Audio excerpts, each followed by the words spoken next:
سورة الاخلاص دوسری آیت۔ اعوذ باللہ من الشیطان الرجیم بسم اللہ الرحمن الرحیم۔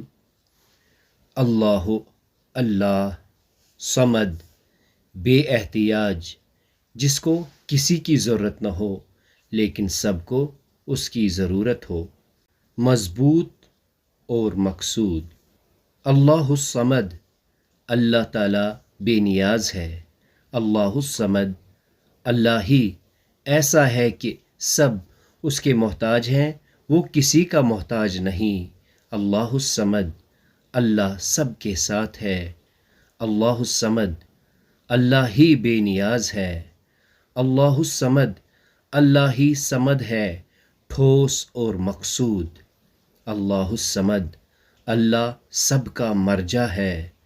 اللہ الصمد، اللہ سب سے بے نیاز ہے اور سب اس کے محتاج ہیں۔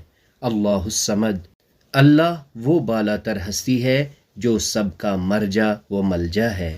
اللہ الصمد، اللہ دا eternal refuge, the absolute. Allah al Samad, Allah who is need of none and of whom all are in need۔ Allah al Samad, Allah the self sufficient one.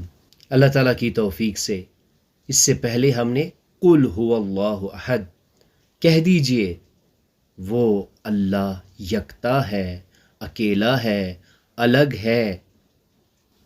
اور آج اللہ الصمد، اللہ بے احتیاج ہے، اللہ بے نیاز ہے۔ صمد کے لغوی معنی ہیں وہ جس کا قصد کیا جائے، اور یہ اس سردار کے لیے بولا جاتا ہے جس سے بالا تر کوئی دوسرا شخص نہ ہو اور جس کی طرف لوگ اپنی ضرورتوں اور معاملات میں رجوع کرتے ہوں۔ اسی طرح صمد اس چٹان کو بھی کہا جاتا ہے جس کی دشمن کے حملے کے وقت پناہ لی جائے۔ نیز اس ٹھوس چیز کو بھی کہتے ہیں جس میں جوف نہ ہو۔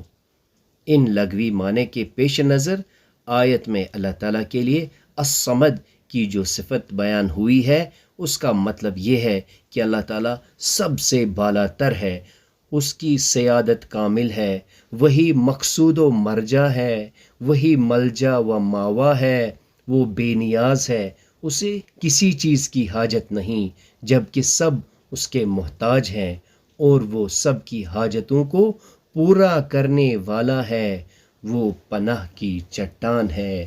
صمد سے مراد وہ ہے جس کی طرف لوگ کسی مصیبت کے نازل ہونے پر مدد کے لیے رجوع کرتے ہیں۔ صمد یعنی کمپلیٹ ان ایوری آسپیکٹ۔ اللہ الصمد کا مفہوم یہ ہے کہ اللہ تعالیٰ اپنی تمام مخلوقات کا مرجع اور مضبوط سہارا ہے، وہ خود بخود قائم ہے، اسے کسی سہارے کی ضرورت نہیں، باقی تمام مخلوقات کو اس کے سہارے کی ضرورت ہے، اور تمام مخلوق کی زندگی اور ہر چیز کا وجود اسی کی بدولت ہے۔ احد کے بعد صفت صمد کی یاد دہانی فرمائی تاکہ لفظ احد سے خدا کی یکتائی اور بے ہمگی کا جو تصور سامنے آتا ہے اس سے مغلوب ہو کر کوئی اللہ تعالیٰ کو ایک بالکل الگ تھلگ نہ سمجھ بیٹھے۔ اللہ الصمد کہہ کر وضاحت فرما دی گئی کہ بے شک اللہ ہے تو سب سے الگ، مگر وہ سب کی خبرگیری اور دستگیری بھی کرتا ہے، سب کے لیے پناہ کی بھی چٹان ہے، سب کا ماوا و مرجع بھی ہے۔